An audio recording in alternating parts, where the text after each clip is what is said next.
Welcome to today's show. My name's Bryan Moss, and I'm actually a town meeting member in the town of Shrewsbury, Massachusetts, and I'm excited to be here in this show today, which is Meet Charlene DiCalogero, who is running for state rep in the 12th Worcester district, which includes the towns of Berlin, Boylston, Clinton, Lancaster, Northborough, and Sterling. We have her here today. We get to ask her a bunch of questions to find out about her and the issues she cares about and the values that she has. One thing that I did want to mention as we lead into this is to talk a little bit about local politics as we see it now. In Massachusetts, what the Boston Globe actually came out with an article recently to say which political party dominates your town, right? So it makes us think, you know, is it Democratic, is it Republican? But what was great about this article is showing that that's not the case in Massachusetts. Actually, 95% of towns in Massachusetts have the biggest electorate in that town is unenrolled. So that I think everybody's seeing with that maybe at the national level that we're seeing that third-party candidates are in play in this election season, and as we see right down in local politics and here in Massachusetts and here in your district, third-party politics plays an important role. Because if there isn't any choice, nobody wins. So I think having people here trying to run campaigns makes sure we get the issues on the table, we hear their voices, we hear what they stand for, and actually give a choice to voters. So what's interesting about this show is this is kind of unique in Massachusetts, where there was a editorial in the Worcester Telegram that highlighted that the majority of state rep seats are not contested. So they were saying that most of the incumbents are just going to slide into office. And we have a unique chance here in the 12th Worcester district to have actual discussion and choice. So that makes for a great election season. We're voting on November 8th, you're going to have a choice in this district, so I think it's important that we hear from Charlene and what she can offer. So it's a little bit of background. So why don't we jump right in and ask Charlene some questions. So welcome, Charlene. Thanks for joining us, and thank you for running and giving us a choice in this election. Thank you so much, Bryan. It's such a pleasure to be here and to get to talk to more of the residents of the 6 towns in my district. And as you say, to give people a choice. I read that article in the Telegram and Gazette, and that was the public's introduction to me as a candidate. I was on the list of the relatively few races that are contested in our state at both the state rep and state senator levels, which is kind of shocking. Massachusetts ranks very low, if not at the bottom, in numbers of contested races. So as the birthplace of American democracy, I believe we can do better. And I believe that candidates from parties that are not the 2 corporate parties can really represent the majority of constituents in our towns and really listen. So that's a piece of why I'm running. It's a piece of why I'm running as a candidate of the Green Rainbow Party, which I find that as I go around knocking on folks' doors and going to events, people are more and more interested in. They feel like they've had enough of the 2 major parties, and they see how more similar they are than different, and they feel it's time for a change. Great. So I think probably a lot of viewers out there would want me to ask this question, but could you tell me a little about yourself? Sure. So I'm the daughter of middle and working class parents. I grew up in New York City.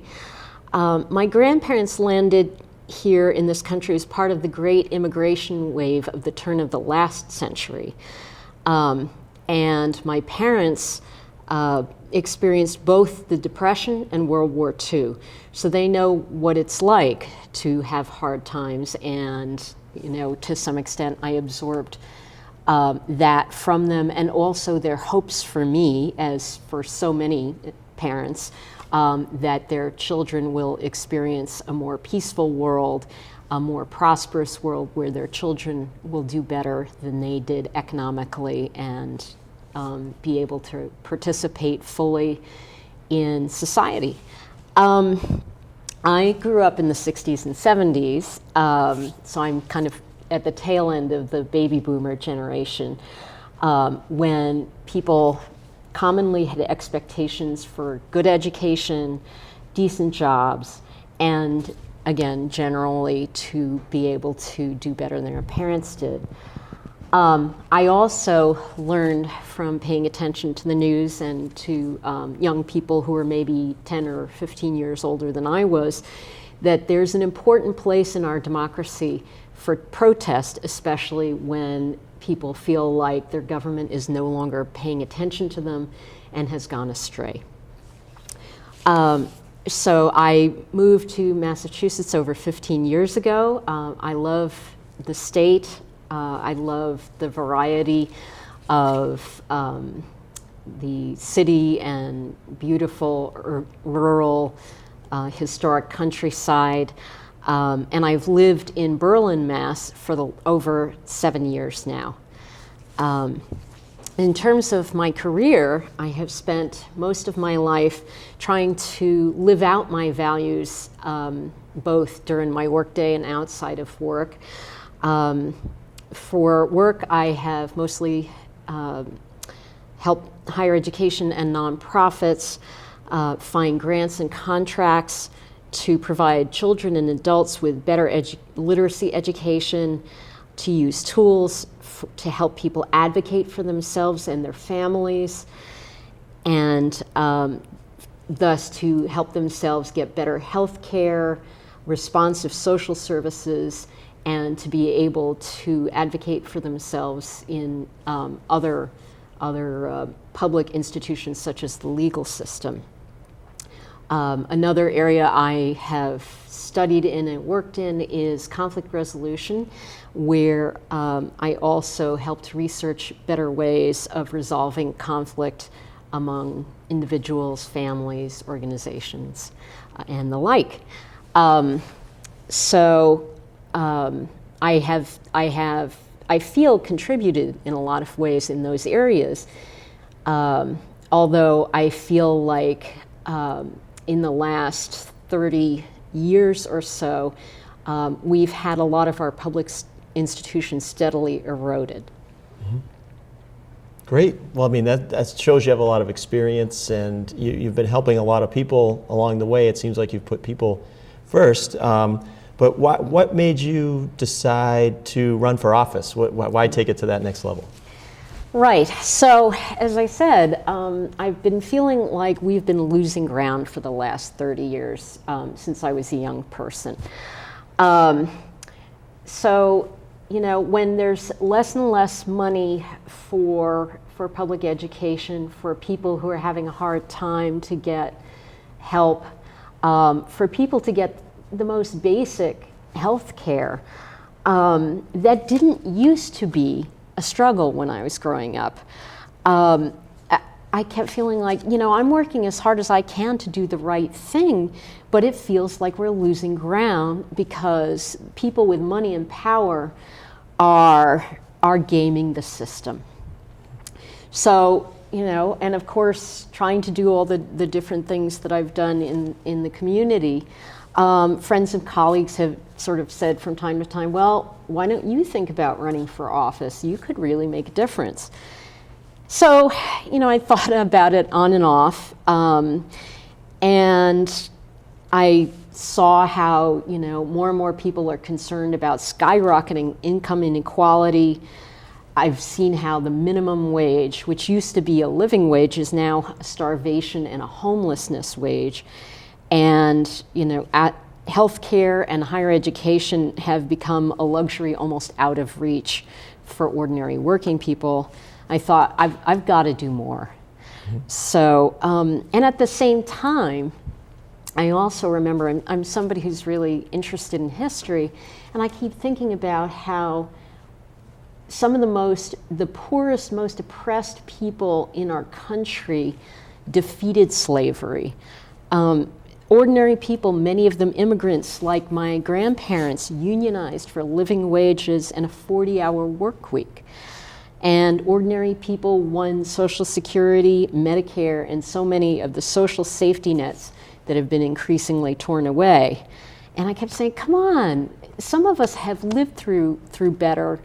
We know it, that we can do better, and let's do that. And I feel like as one of those people who has those experiences and those memories, I have a responsibility to say, yes, we can do better.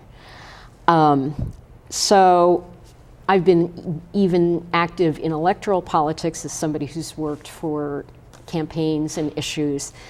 And so finally, it was actually you, Bryan, who told me about the Citizens Legislative Seminar, which is something any citizen in Massachusetts can take advantage of. It happens every 6 months, over 2 days, to learn about how legislation is passed in our state and what it is our state legislators do in the State House.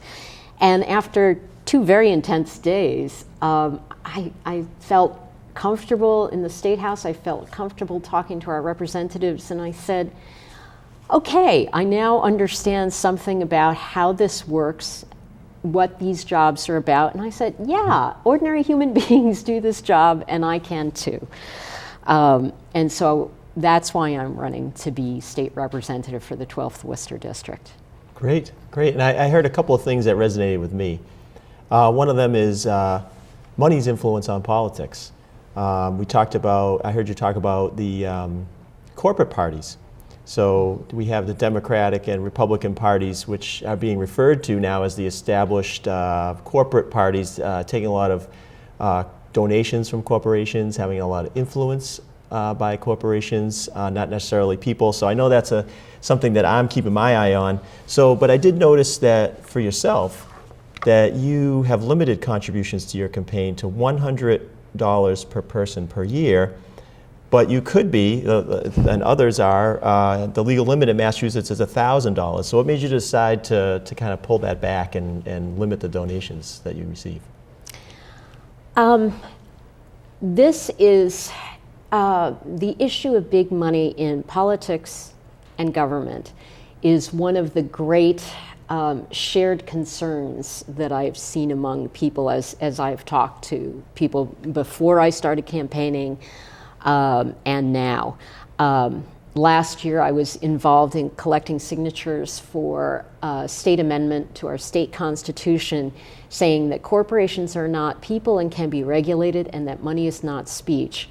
And the positive response was overwhelming and across all kinds of political affiliations. People understand that somebody is putting both thumbs and their entire weight on the scale by contributing money both visibly and invisibly to candidates and to ballot question campaigns. And so you and I no longer have a voice when that goes on, when there's organizations who hide who their contributors are so that millions of dollars can go towards candidates that don't even show up in the OCPF reports, which I have to do as a candidate, and you can look at on the website. Anyone can look at them. But there's this whole other, huge avalanches of money, so-called dark money and gray money. Now there's 2 different flavors of hidden money. That something is terribly wrong. And so the way I could best think of to go against that is to say, look, I'm going to take a maximum of $100 a year, and it's partly in honor of a native son of Massachusetts, Ben Franklin, who I have always felt a deep affiliation with, both for his commitment to bringing democracy to this country during the Revolution and for his kind of common sense and sense of humor. And old Ben is on the $100 bill, and I was like, okay, Ben is my limit. I think he would be appalled at the amount of money that goes into elections now, and how few people can become candidates because of that. You almost have to be an actor, as we're seeing at the presidential level now, or somebody who has been in politics accumulating millions and millions of dollars in their campaign funds over years, to be able to put yourself out as somebody who wants to represent the majority of people in whatever level of government you're running for. In my district of 40,000 people is for every state representative district, I tell people this, and it amazes me how many people not only donate to my campaign, but they actually give the $100. They say, this is something I really support. And it's true, I really feel like I can listen to everybody equally, whether they contribute their ideas, whether they contribute money, whether they volunteer. More and more people have been volunteering for my campaign to reach people in our district. And it all feels equal. You know, I can listen to people who run small businesses. I have good friends who run a business that I patronize in Berlin that sells musical instruments. And we've talked about, you know, all kinds of issues and concerns. And, you know, as soon as they knew I was running, they were like, you've got my vote. Because they know I'm just an ordinary working person. Great. Well, that's refreshing for me to hear, because I know that's one of the issues that I've been concerned about all different levels of elections is money's influence. So it's good to hear you're putting people first, and that you know, you're going to be listening to people rather than dollar bills. I think that might resonate a lot with the viewers. You mentioned there a lot about, you know, we mentioned Ben Franklin and others, but if we look at how the Worcester area, there's actually a book out there, the Worcester area, that there's a book, The First American Revolution, where they talked about the Worcester, area was where it all happened first. And then, you can think about in this local sense, right here in these towns, this is where it all started. And then, more later in the Concord area is where you really hear about in the textbooks. But, when I hear you talking about, putting these ideals together, like, how does that affect local politics? So, let's bring it down to the towns that you mentioned earlier that you're running for, and what are the 2 or 3 issues you've been involved in that affect the towns in the district? So maybe the viewers can hear. Well, I kind of like what you're saying about politics at all levels, but how are you going to and what have you been working on in our towns that we care about? Right. So one of the things I was most excited about when I moved to Berlin was getting to participate in town meeting.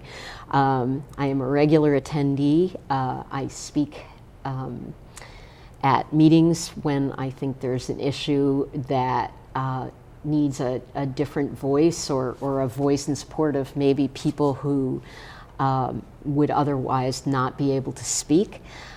So one of the issues that's coming up a lot now in our towns is both water supply and water quality. As everybody pretty much in the state knows, we've been experiencing an extreme drought. And I'm not using that word lightly. That is the official designation of what we have experienced this year.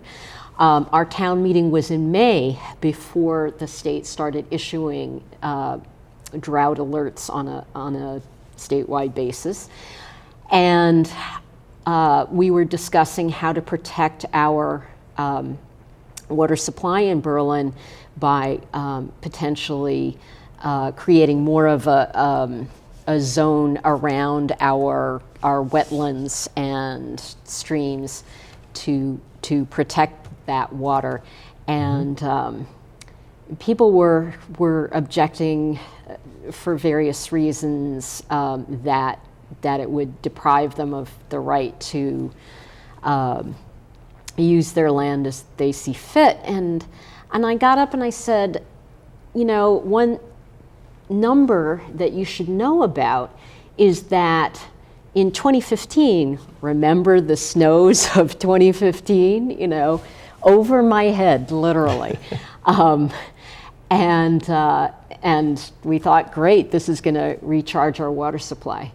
Well, it didn't really rain after the snow melted in 2015. By the end of that calendar year, we were 20% behind where we typically are in an average year in the water supply and precipitation, the typical precipitation we get in this area.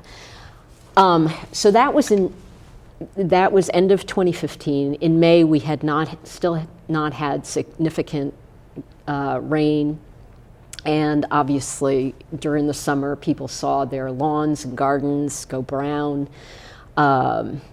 and farmers lose crops. They lost crops both to a late frost as well as to the drought. So water supply is a very serious issue. Berlin is completely on well water, so we depend on the water under our feet, and that comes from the sky. Some towns like Northborough have a mix of wells and reservoir supplies. There are towns and cities now in Massachusetts that have had to buy water, even though they have access to reservoirs, which some of our constituents don't have access to. That is a huge concern. So in addition to that, I've been hearing from constituents, and I've also been aware from town meeting, that water quality is a real concern. There is inadequate regulation at the state and county level of the importing of waste soil from construction that happens elsewhere in the state, particularly in eastern Massachusetts, that's now being imported to towns like my town of Berlin and Northborough. Happened first in Northborough, and I spoke to a resident in Northborough, and she said, I think there's still dumping going on. We can smell the smell on some days when the wind is blowing our way, and we're really concerned about how this could be affecting our water quality, what kinds of hazardous chemicals could be leaching into our ground and then our water supply. So as a state representative, I feel like I could look into what Worcester County agencies who are responsible for monitoring water supply and quality could or should be doing, and strengthen those protections for us to make sure that we have a good chain of custody for this soil that's being moved from one place to another, and that towns are not being overburdened, and that importation can be stopped at any point when we find that there is hazardous material in this soil. Great. Yeah. So that's one issue, is water.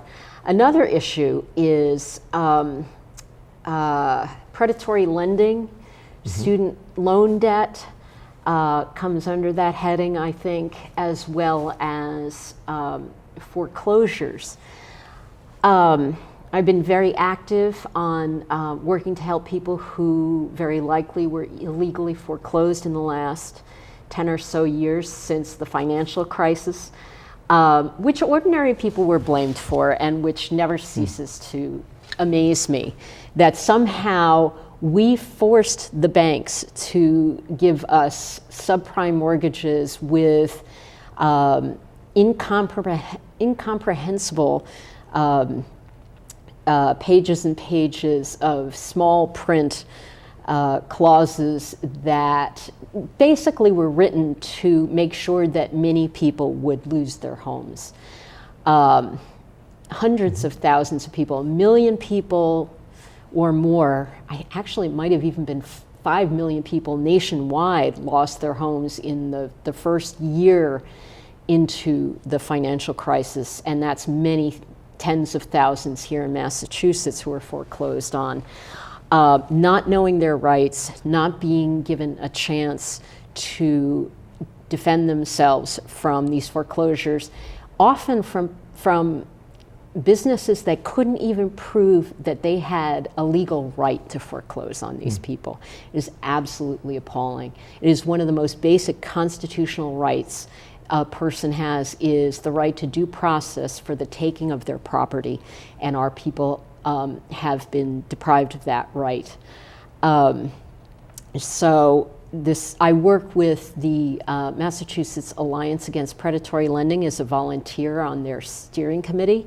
And so we're trying to reach people to let them know that there is a new law on the books in Massachusetts that has drastically curtailed the rights of people to attempt to reverse their illegal mortgages or get damages for them. The originally and a very long-standing law was that people had 20 years to file papers protesting this taking of their property. That period of time has been cut from 20 years to 3 if you're foreclosed today. If you were foreclosed before this law went into effect at the beginning of 2016, your right may be lost at the end of this year. We are trying to find those tens of thousands of people right now to help them file papers so they can preserve their right beyond the end of this year. So people should look up maapl.info on the web to find out more and to find out how the Massachusetts Alliance Against Predatory Lending can help you. In the meantime, I want to get into office so that I can help write and pass legislation to defend people's rights to due process for their property, and hopefully to pass legislation that would in effect strike down this law, which when it was a bill, it was called variously S 2015 and S 2057, which the vast majority of our legislators voted for. And I think it had to have been pushed through by lobbyists who were hiding what the real consequences of such a law could be. Mm-hmm. Well, this is great. I mean, from what I'm hearing is that you've got the pulse on what the citizens of these towns care about. Mm-hmm. I know in Shrewsbury we're dealing with water issues, so it's nice to hear you talk about that, but also to show your knowledge on issues at the state level. And we have just a couple more minutes left in the show. Just want to ask you, what would you do differently than the incumbent if elected? I would be a lot more transparent.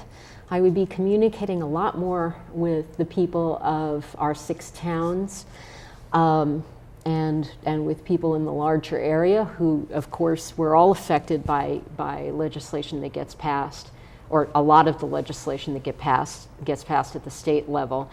I would be in contact much more with the media to talk about what issues are currently of concern in the State House and what issues should be of concern. Principally, of course, creating an economy that works for the 99% while also stopping global warming, which is the crisis not only of our generation but of untold generations to come. And which the Green Party and here in Massachusetts, the Green Rainbow Party are the only parties that have a credible plan for how to cut short our addiction to fossil fuels, to use genuinely renewable energy, and to prevent any new gas pipelines from being built, as has been currently planned for one of my towns, Boylston, which is slated to be part of the West Boylston gas pipeline lateral that Spectra is trying to build, and to make for us pay for it up front. I was one of the people who testified at the Department of Public Utilities in Boston this year to protest the cynical attempt for the utilities and the natural gas companies to make our people pay through their electricity bills for the building of pipelines that they know we don't need, the gas that won't go to us but most likely will get exported overseas for the profit of very few, very wealthy. And that is dangerous. Gas leaks, gas explosions, all of that puts us at risk.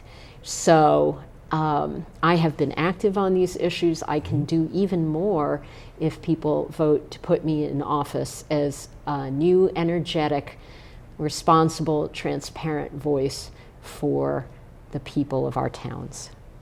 Wow, that's great. Well, thank you so much for sharing all the experience you have and all the, all these issues that we need to be thinking about and have a choice on in this election. So, again, I want to thank Charlene DiCalogero, running for the 12th state rep for the 12th Worcester district, which is the towns of Berlin, Boylston, Clinton, Lancaster, Northborough, and Sterling. Thank you for being with us today.